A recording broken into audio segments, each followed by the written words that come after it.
सांगता हे नये सुख कीर्तिमुख न पुरे आवडीने सेवन करू जीवीचे धरू जीवीच प्रस्तुत प्रसंगी प्राप्त स्थळी प्राप्त वेळी कीर्तन रूपी सेवेकरिता निवडलेला अभंग महान भगवत भक्त संत सम्राट विश्ववंद्य महाराष्ट्र भूषण क्षत्रिय कुलावतंस राजाधिराज छत्रपती शिवाजी महाराजांचे धर्मगुरू अर्थात तुमचे माझे आद्यगुरु जगद्गुरु तुकोबराय यांचा संत सहवासामध्ये एक अलौकिक सुख प्राप्त झालं.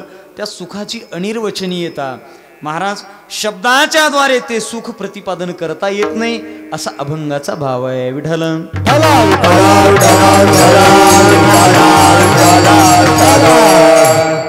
भगवत भक्ताच्या जीवनामध्ये जे भगवत तत्वाचं जे अनुभूती रूप प्रतिष्ठो हो त्या प्रतिष्ठित चैतन्याची आत्मानुभूती घेतली.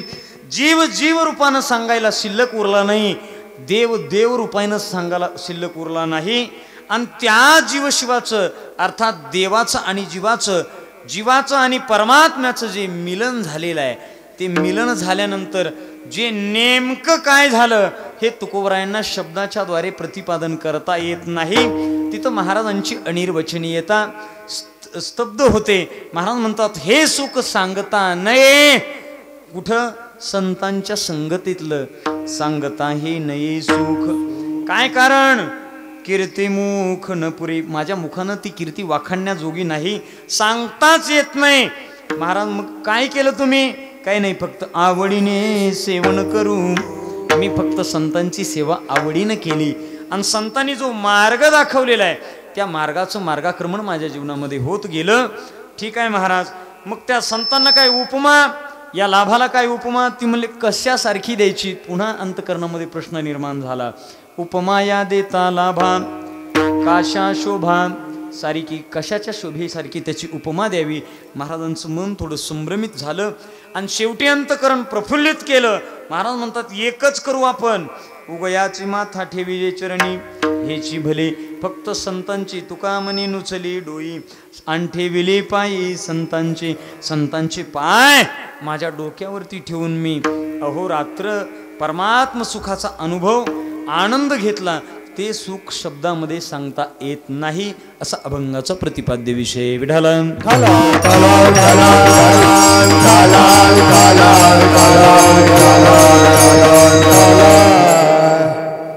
आरंभापूर्वी अल्पसा परिहार द्यायचा तो असा. पुण्यसलीला आपल्या पुण्यभूमी अंजनपूर ग्रामी सुरू असणारा संत श्रेष्ठ श्री नागोबा अप्पा महाराजांच्या या 45व्या वर्षामध्ये चौथ्या दिवसाचं कपाचं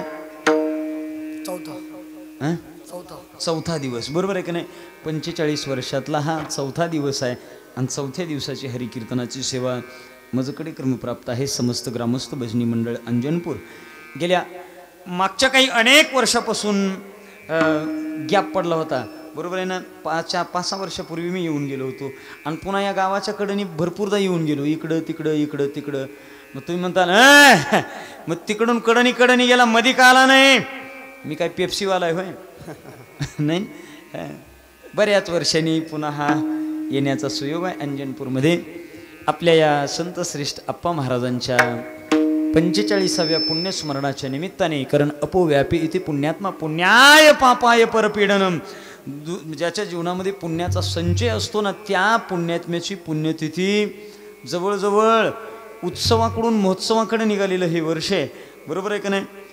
6 वर्ष पूर्ण झाली की अर्धतप होते, 12 वर्ष पूर्ण झाली की एक तप होते, 24 वर्ष पूर्ण झाली की द्वितपपूर्ती होते आणि 25 वर्ष झाले की रौप्य महोत्सव होतो, 50 वर्ष झाली की सुवर्ण महोत्सव गोल्डन महोत्सवाकडे निघालेला हा कार्यक्रम. आणि या वर्षीचा 45व्या वर्षातला हा माझा सुयोग सर्वांच्या यथोचित प्रेमातून माझ्याकडे कर्मप्राप्त आहे. महाराष्ट्रातील सगळी दिग्गज गायक वादक महाराज मंडळी या ठिकाणी उपस्थित आहे. गोड मृदंगाचार्य आमचे हरिभक्तीपरायण सतीश महाराज केदार, महाराष्ट्रामध्ये खूप मोठं नाव आहे, ते या ठिकाणी आपल्याला सेवा देण्याकरता उपस्थित आहेत. विनेकरी महाराज, वाह, तुम्हालाही कोटी कोटी धन्यवाद. धर्मराज महाराज येणेकरी मात्र लई गोड लावला गडे, वा वा वा. परवा मी एका कीर्तनात बरं का सुशील महाराज विनेकरी बघितलं, असं पोरगं होतं जीन पॅन्ट घेऊन आलं, ते आलं मला महाराज मी काय पठ्ठ्याला विना घ्यायचा. मी घे बाबा चांगला आहे, तरणा भाग्यवंत नटी हरी कीर्तनात ले घे विना. महाराज ती येतानाच एवढं तुरीचं धसकट घेऊन आलो. हा आलं आणि ती विण्याचा भोपळा केला वरी आणि एक पाय असा वरी केला आणि जीव वाज आर्मीले असं वाजवतीत कमी ना. आणि ती म्हणला मग आमिर खान कसा वाजविते. आता ती आमिर खानचा विना आहे ती सप्त्यातला विना आहे. विनेकरी महाराज अतिशय गोड आहेत. वा विनेकरी महाराज ही परिसरातली हळम हेळम भोजन कवाडी आमचे सदाशिव महाराज पुन्हा दोन्ही चाल म्हणलेले गायक महाराज इकडचे टाळकरी वृंद पुन्हा आमचे आता पुढे ज्यांचं कीर्तन आहे ते माझे परमस्नेही परममित्र आदरणीय हरिभक्तीपरायण सुशील महाराज आज आवर्जून उपस्थित आहेत. आणि नाहीतर आपल्याला सवयच आहे परिसरामध्ये आपण ज्याही कुण्या परिसरात जाऊ त्या परिसरामध्ये ते स्नेह आहे. ऐका ती कीर्तनकार आहेत. आता माझं पुढं कीर्तन आहे आणि मग मी कसं काही असला भावत नाही. त्यांचं असलं तर मी टाळ घेऊन उभारतो. माझं असल्यावरती कारण पाहिजे ती तितकं मैत्रुत्व आहे आणि मित्रप्रेम आहे. तुम्ही सर्व श्रोतृवंद माता भगिनी गोड सबंध महाराष्ट्र देशामध्ये प्रत्येकाच्या मोबाईलवरती अंजनपूरचं नाव कोणालाही महाराजाला विचारा त्या महाराजाचं कीर्तन ऐकलं म्हणलं ते म्हणणार हा अंजनपूरला झालेलं काही की. मोबाईलवर पाहण्यासारखं नाही असं काही नाही. पाहण्यासारखं नाहीच पण ऐका पाहण्यासारखं सुद्धा भरपूर आहे ते आपण पाहत नाही. आमचे शरद भाऊ शिंदे त्यांचे मराठी हॉटस्पॉट चॅनल या हॉटस्पॉट चॅनलच्या माध्यमातून सबंध देशभरामध्ये ज्याची कीर्ती आहे ख्याती आहे आणि त्याच तोलामोलामध्ये माझा आमचा सगळ्यांचा जीवलग असणारा आमचा अरविंद दादा शिंदे अतिशय गोड. प्रत्येक कीर्तनकाराला नेमकं काय टाकायचं आहे त्यांना आमच्यापेक्षा चांगलं पक्क माहिती आहे. ते मराठी हॉटस्पॉटवाले आमचा अरविंद भाऊ. त्याचबरोबर माझ्यासोबत आमच्या कथेला साथ करणारा तबलावादक आदरणीय हरिभक्तीपरायण आमचे माऊली महाराज सावंत माजलगाव. आणि कीर्तनकार नेमकं कुठं चुकलाय महाराष्ट्रात अंजनपूरचा ठसा उमटवणारे आमचे धर्मराज भाऊ. तुम्हाला खरं सांगू कीर्तनकार सुशील महाराज महाराष्ट्रात कोणालाच भेट नाही पण धर्मराजचा फोन गेल्यावर भला तिथं वाकल्याशिवाय राहत नाही. अंजनपूरचं नाव महाराष्ट्रभरामध्ये पोहोच झालेलं आहे. आणि या अंजनपूर नगरीमध्ये संत श्रेष्ठ नागोबा अप्पा महाराजांच्या या 45व्या पुण्यतिथीच्या निमित्ताने सुरू असणारा हा अखंड हरिनाम सप्ताह त्यामध्ये समस्त इस्थाळकर परिवार रेड्डी एलम परिवार सर्वांच्या वतीने सुरू असणारा हा अखंड हरिनाम सप्ताह त्यामध्ये आजची असणारी दुपारची अन्नदानाची व्यवस्था ज्ञानदानाची व्यवस्था. कारण अन्नाचा स्वभाव कसा आहे माहिती आहे का. अन्नेन क्षणिकार तृप्ती अन्नानं क्षणिक तृप्ती होते आणि नियमची तृप्ती होते आणि त्या ज्ञानतृप्तीचं साधन म्हणून आजच्या कीर्तनाचे यजमान तुळशीरामजी इस्थाळकर रेड्डी ते आहेत. आणि त्याबरोबर तुम्ही सर्व भाविक मंडळी सर्वांच्या चरणारविंदी विनम्र भावे नतमस्तक होतो. अगदी वेळेमध्ये गोड सुंदर माईक सिस्टीम तासभर जनरेटरला झटलाव पण लाईट आलीच. आणि तुम्हाला खरं सांगू का पांडूच्या कीर्तनात कुठं ना कुठं असा घोटाळा होतोच. पहिल्यांदा अंजनपूरला आलो तर ह्याच्या कीर्तनाला लोकच नव्हते सगळे कामालाच. आणि आज आलो तर अर्धा तास लाईट नाही ना. ते गोंधळ्या म्हणल्यावर सगळा गोंधळ होणारच आहे. बरोबर आहे का नाही. म्हणून सिस्टीमवाले तुम्हालाही कोटी कोटी धन्यवाद. पुन्हा तुम्ही अंधारात बसलेले उजेडात बसलेले जेवून आलेले उपाशी आलेले उशिरा आलेले सगळ्यांच्या चरणारविंदी पुनश्च एकदा नतमस्तक होतो. संत श्रेष्ठ नागोबा अप्पा महाराजांच्या या 45व्या पुण्यस्मरणाच्या निमित्ताने मी आतमध्ये मंदिरात मागच्या वेळेस आलो त्यावेळेस मंदिरात नाही गेलो. बरोबर आहे. कार्यक्रम आपला कुठे इथंच होता का. हा इथं काय दैदिप्यमान आहे. ती सगळं समोर ग्रंथ ठेवलेले आहेत. महाराज या सत्पुरुषाच्या सेवेचं महत्पुण्य काय माहिती आहे का. ऐका संतांच्या सेवेचं महत्पुण्य असं आहे. आज 45 वर्षापर्यंत यांची नावं आपल्या ओठावरती आहेत. याचं कारण काय. या सत्पुरुषाची सेवा आपल्याला सहज जरी घडली तरी ज्ञानोबराय सांगतात मग तिये पूजे रिजलेनी आत्मराजे वैराग्याची बी होई जे पसाय तया. वैराग्याचा सहज प्रसाद संतांच्या कृपेने आपल्या जीवनामध्ये प्राप्त होतो. म्हणून नागोबा अप्पांच्या या चरणारविंदी पुनश्च एकदा नतमस्तक होतो. ऐका काही महात्मे सिद्ध असतात तर प्रसिद्ध नसतात. काही प्रसिद्ध असतात पण सिद्ध नसतात. काही सिद्धही नसतात तर प्रसिद्धही नसतात. बरोबर आहे. कामापुरतं प्रसिद्ध त्यांना म्हणावं लागतं. पण ऐका या सिद्ध पुरुषाच्या प्रसिद्ध पुरुषाच्या चरणाची सेवा आपल्याला घडली की महाराज देवाची सेवा घडल्यासारखं आहे. म्हणून संत श्रेष्ठ आप्पा महाराजांचा हा कार्यक्रम. आणि या कार्यक्रमामध्ये ऐका, संतांच्या संगतीमध्ये संतत्व किंवा ही चीज कळणं शब्दाच्याद्वारे इतकं सोपं नाही. बरोबर आहे. शब्द तिथपर्यंत पोहोचूच शकत नाहीत. शब्द तिथपर्यंत पोहोचू शकत नाहीत. संतांचं कार्य हे आकारावरून सिद्ध असावं. बरोबर का? संतांचं स्वरूप हे कार्यावरून सिद्ध असावं का आकारावरून सिद्ध असावं? कार्यावरून सिद्ध असावं. बरोबर आहे का? संतांचं कार्य खूप मोठं आहे, अलौकिक कार्य आहे. ते शब्दाच्याद्वारे प्रतिपादन होत नाही. त्याचा परिणाम काय? ऐका, आकारावरून संतत्व ठरत नाही, तर त्यांच्या कार्यावरून त्यांना संतत्व बहाल होत असते.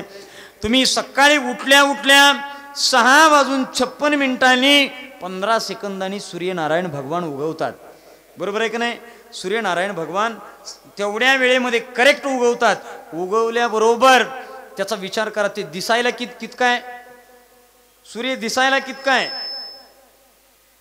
ज्ञानोबरायांची ओवी सांगतो, याला पुष्टी देणारी. ज्ञानोबराय सांगतात, बिंब तरी वा वा वा त्रैलोक्य थोकडे. त्या सूर्याचा विचार केला तर केवढा आहे ते दाखवा की मला. बचके एवढा आहे. पण ऐका, ही बचक ज्ञानोबरायांची आहे, हे ध्यानात असू द्या. ही बचक ज्ञानोबरायांची आहे. त्या सूर्याचा विचार केला, बचकेची एवढे बिंब आहे, पण त्याचा स्वभाव कसा आहे? सूर्याधिष्ठिली प्राची जगादे राणीव प्रकाशाची. बरं, तैसी ज्ञातया श्रोतयाची दिवाळी करी. बरोबर आहे का? ज्ञानाचा दिवा, तो प्रकाश प्रत्येकाच्या हृदयामध्ये व्याप्त आहे. मग सूर्य दिसायला कितका आहे? बचके एवढाच आहे, पण त्याचा प्रकाश सगळं जग प्रकाशमान आहे. संतांचा आकार लहान असू द्या, पण संतांचं कार्य मात्र महान आहे. बरोबर आहे वा. ते चालते ज्ञानाचे बिंब, तयाचे अवयव ते सुखाचे कुंभ. एर माणूसपणा ती भांब लौकिक भागू. ऐका, ते दिसायला सहज दिसतील तुम्हाला, पण असायला मात्र त्यांचं वर्णन करता येत नाही. शब्दाच्या द्वारे ते स्थानापन्न होत नाहीत. शब्द अतिशय लहान आहे. संत हा शब्द अतिशय लहान आहे. बरोबर आहे. संतांच्या शब्दाचा विचार केला, ते अतिशय लहान आहेत. 2च अक्षराचा शब्द आहे ना, संत. पण त्या संत शब्दाचा परिणाम काय? ऐका, सततम संतुष्ट वर्तते इति संताः. वितुष्टतेत देखील ज्याची संतुष्टी कायम आहे ना, त्याला संत म्हणतात. ज्ञानोबरायांची ओवी सांगतो, ऐका. जगाच्या पाठीवर आपलं नशीब आहे. कोरोनाची पहिली लाट आली, तिच्यातून आपण वाचलो. दुसरी लाट आली, तिच्यातून आपण वाचलो. तिसरी सुशील महाराज बनवायला टाकली होती, तांत्रिक अडचणीनं बनली नाही. एसटी महामंडळ, तिच्यातून आपण वाचलो. हा, ती पण आलीत ना, संपावर गेलेली आज दिसलीत तिथे माझ्यासमोर. तरी पण आपण वाचलो. याचा परिणाम काय? ऐका, एवढं सामान्य दुःख आलं तर माणसं बाजूला जाऊन पडली एकमेकाच्या. ज्ञानोबराय सांगतात, सामान्य दुःखाला आम्ही भीतच नाहीत. वारकरी सामान्य दुःखाला भीत नाही. ज्ञानोबरायची पुष्टी देणारी ओवी सांगतो, या शरीराचा विचार केला तर या शरीराला गवतासारखी किंमत. वाळलेलं करडाचं गवत आहे ना, शरीराते तृणवत मानिती. त्या शरीराला गवताच्या काडीप्रमाणे किंमत आहे. ऐका, ज्ञानोबराय अजून सांगतात, जगाचा विचार केला तर जगात सगळ्यात मोठा पर्वत कोणता आहे? पर्वत परात नाही म्हणलो, पर्वत कोणता आहे? मेरू पर्वत आहे. बरोबर आहे ना. पहिलं मेरूच्या शिखरी एक योगी बैसला निराकारी. त्या मेरू पर्वतापेक्षा मोठं दुःख आमच्या वाटणीला आलं तर आम्ही त्याला भीत नाही. ज्ञानोबरायांची पुष्टी देणारी ओवी सांगतो, ऐका. वितुष्टतेत देखील ज्याची संतुष्टी कायम आहे, याच्यासाठी मला सांगायची ती ओवी. मेरूपासून थोरे देह दुःखाचे निडुंगरे, ताटी जोका पडी भारे परी चित्तन दाटे. महाराज म्हणतात, काय त्या देहाची गती आहे? काठीनं मारलं काय? मेरू पर्वतापेक्षा मोठं दुःख आपल्या वाट्याला आलं काय? ज्याच्या चित्तावर यत्किंचित परिणाम होत नाही त्याला साधू म्हणतात. महाराज म्हणले, ही जाऊ द्या, आणि जर तुम्हाला चाकून मारलं तोडलं तर त्याला काय करणार? ती म्हणले, त्यालाही भेट नाहीत आम्ही. काय भेट नाहीत? शस्त्रेवरी तोडिलिया का देह अगी माझी पडिलिया, चित्त महासुखे पहुडलिया, चिवची नये जागच येत नाही का जव हे आकाशावर पडू पाहे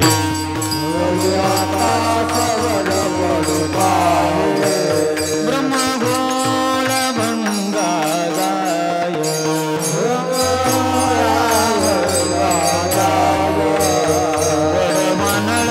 त्रिभुवन खाय परिवे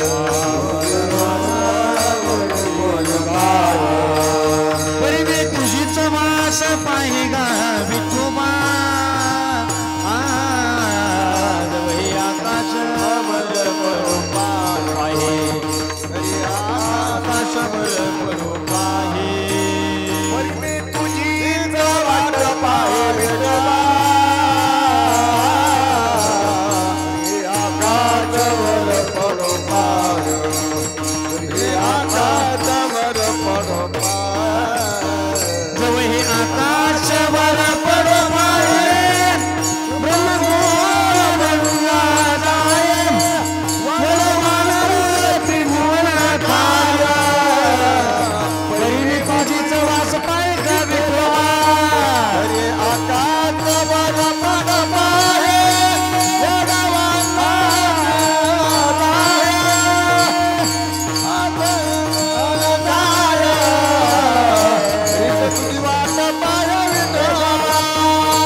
जव हे आकाश वर पडो पाहे ब्रह्मघोळ भंगा जाय वड वानळ त्रिभुवन खाय परिमी तुझीच वास पाहे गा विठोबा. या तत्वावरती महापुरुषाचं जीवन अरूढ झालेलं असतं.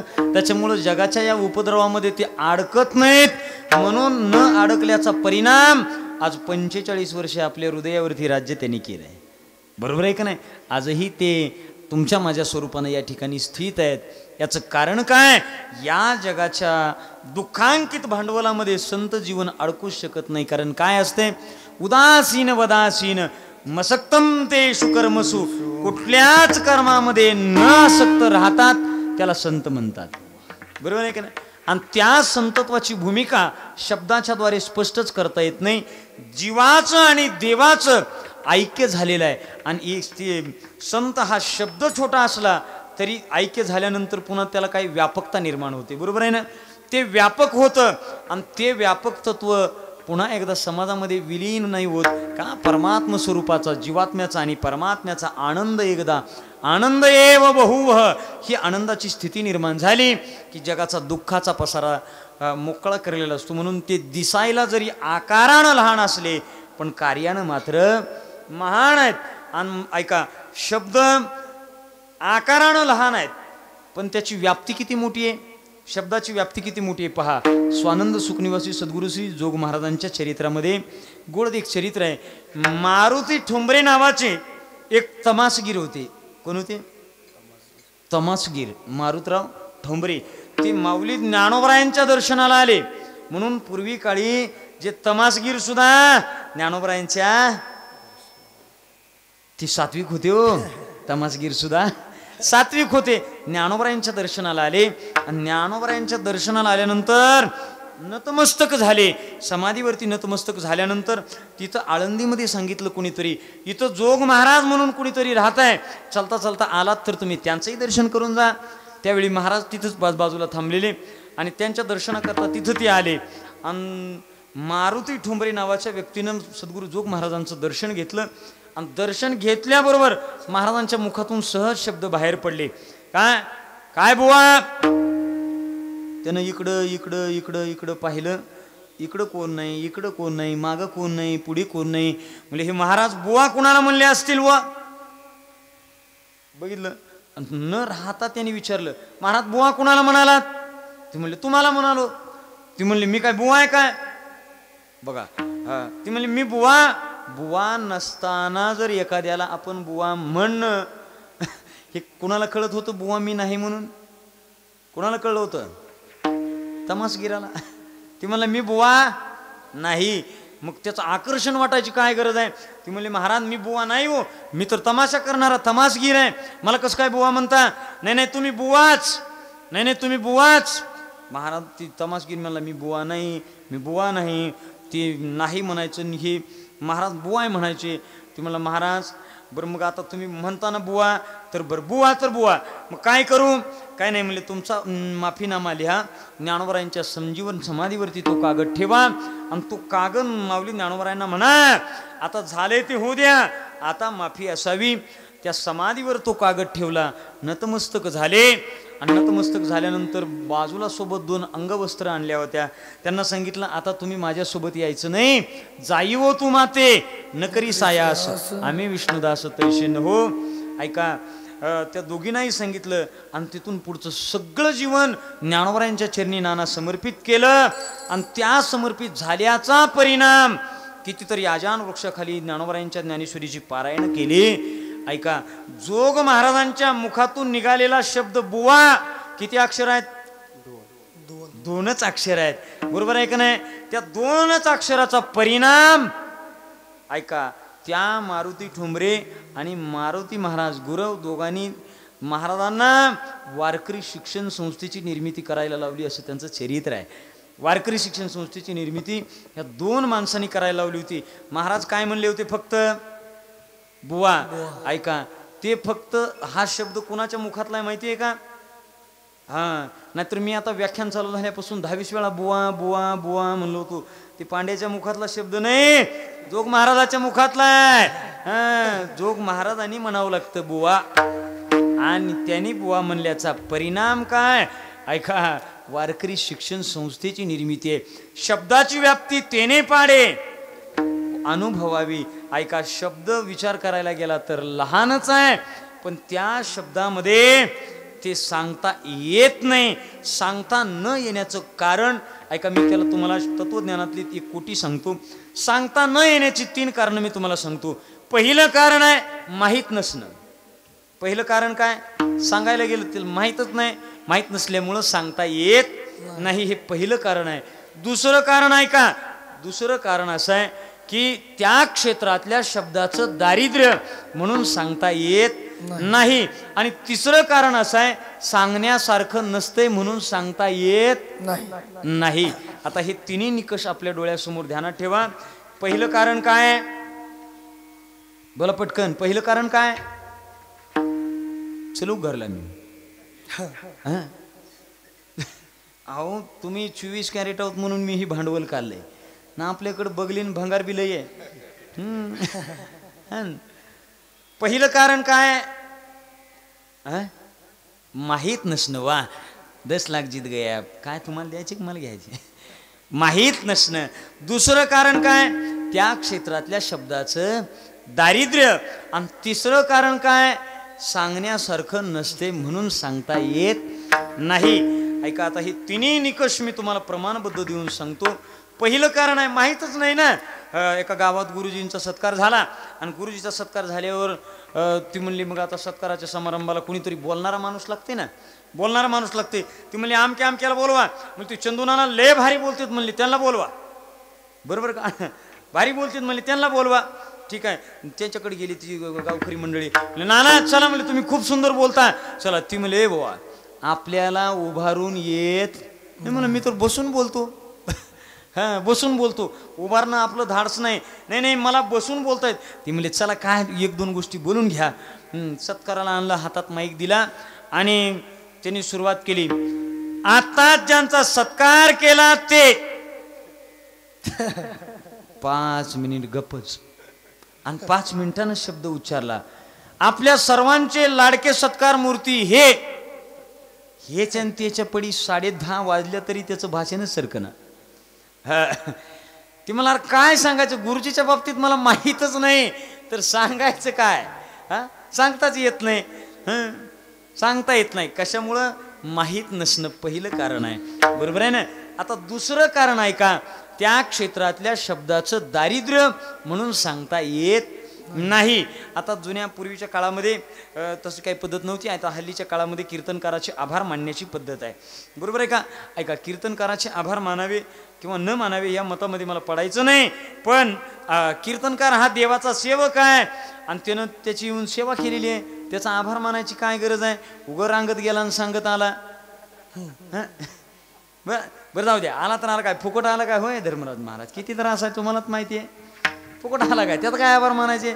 जाऊ द्या. पण ती आभार मानण्याची पद्धत आता सुरू झाली हा. आणि त्या आभार मानण्यामध्ये ती म्हणली आता महाराजाचे आभार मानायला गावातल्या सप्त्यात रोज एक वेगळा माणूस. आता आम्हाला काय कमी नमुने भेटतील होय. 14 वर्षात जवळजवळ महाराष्ट्र, कर्नाटक, आंध्र आणि तेलंगणा 4 राज्य केलं. ते वैकुंठवासी हरिभक्तीपरायण अमुक अमुक महाराज या क्षेत्रातलं त्याला शब्दाचं दारिद्र्य माहीतच नाही ना. त्यानं तिकडं श्रद्धांजलीची ह्याची भाषणं ठोकलेली असतील, त्याला इकडचं काय माहिती. ते काय म्हणला, बर बर बर महाराजांचं वक्तृत्व इतकं सुंदर होतं. मी म्हणलं माईकच घेऊ का तुला, वक्तृत्व तर म्हण नाही. ते काय म्हणला वक्तृत्व, बर बर वक्तृत्व इतकं सुंदर होतं म्हणला. मग त्या निमित्तानं समस्त भजनी मंडळ, गावकरी मंडळी सर्वांच्या वतीने महाराजांना भावपूर्ण श्रद्धांजली, आभारी आहोत. मी म्हणलं वागा समाधीच बांधायची सोडली म्हणलं तू, बाकी सगळं बोलून बसला ना. हा आता काय काय लोक बोलतील त्याचा पत्ताच नाही. मला परवा एक फोन आला सुशील महाराज. फोन आल्यावर आता जुन्या काळामध्ये लोक म्हणायचे ना कुठं निघालात म्हणजे अंजनपूरला सेवा आहे माझी, मी तिकडं चाललो आहे. कीर्तनाला काय शब्द होता, सेवा शब्द होता. आणि त्या सेवेच्या नंतर लेटेस्ट शब्द आला, ही गाडीत फिरणारी महाराज झालो ना आम्ही. पुन्हा त्याच्यात थोडी परिवर्तन झालं आणि त्या परिवर्तनामध्ये पुन्हा लेटेस्ट शब्द आला. कुठं निघालात म्हणजे आमच्या गावाला कार्यक्रम आहे तिकडं चाललो. मग सेवेवरनं कशावर आलं, कार्यक्रमावर आलं. आणि आता त्यात परवा एक फोन येऊन गेला, महाराज तुमची आमकी डेट शिल्लक आहे का, तुमचा प्रोग्राम घ्यायचा. मी म्हणलं आपल्याला कीर्तन येतोय, प्रोग्राम येत नाही. आणि प्रोग्राम आपल्याला कळतच नाही. नाही नाही असलं नाही. शब्दाचं दारिद्र्य ऐका, शब्दाचं दारिद्र्य असल्यामुळं सांगता येत नाही. आणि तिसरी गोष्ट आहे की सांगण्यासारखं नाही. आमच्या गावातली एक पोरगी अमुक अमुक अंजनपुरात एक जणाच्या तुमच्या इथल्या अमक्याच्या घरी द्यायची. ते घर कसं आहे हो, ते आम्ही म्हणतो आम्ही सांगून तुम्ही ऐकून. म्हणजे तुम्हाला बी असलं कळतंय म्हणा की, कळतं का? ऐका असलं कळतंय, बरोबर आहे. सांगण्यासारखं नाही म्हणून सांगता येत नाही. 3 नंबरचं कारण झालं. 2 नंबरचं कारण या क्षेत्रातल्या शब्दाचं दारिद्र्य म्हणून सांगता येत नाही. आणि पहिल्या क्रमांकाचं माहीत नाही म्हणून सांगता येत नाही. आता तिन्ही निकष मी तुमच्या सोबत विचारून लावणार. पहिला निकष आहे की जगद्गुरु तुकोबरायांना संतांच्या संगतीतलं सुख माहीत. मग काय तुम्हाला माहिती आहे होय?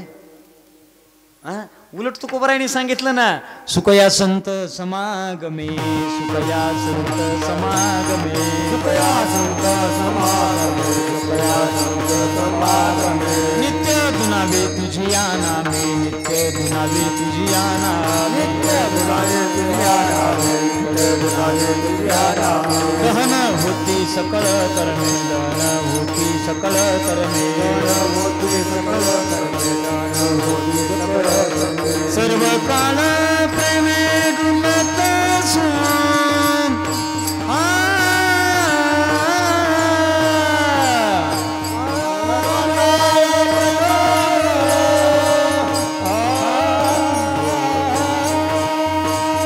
सर्व काळ प्रेमे डुलत सोम,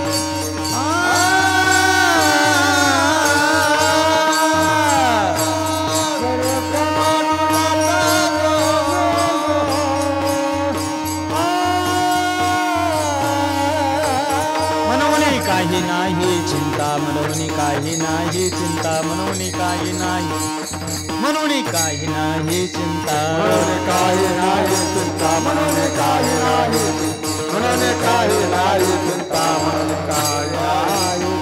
सुखया संत समागमे, संत समागमे, नित्य गुणावे तुझिया नामे, नित्य गुणावे तुझिया नामे.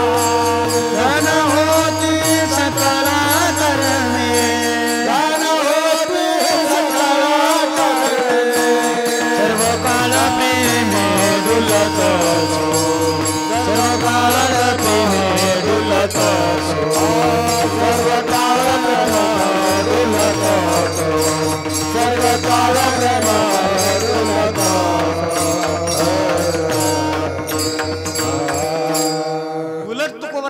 म्हणतात माहिती आहे का?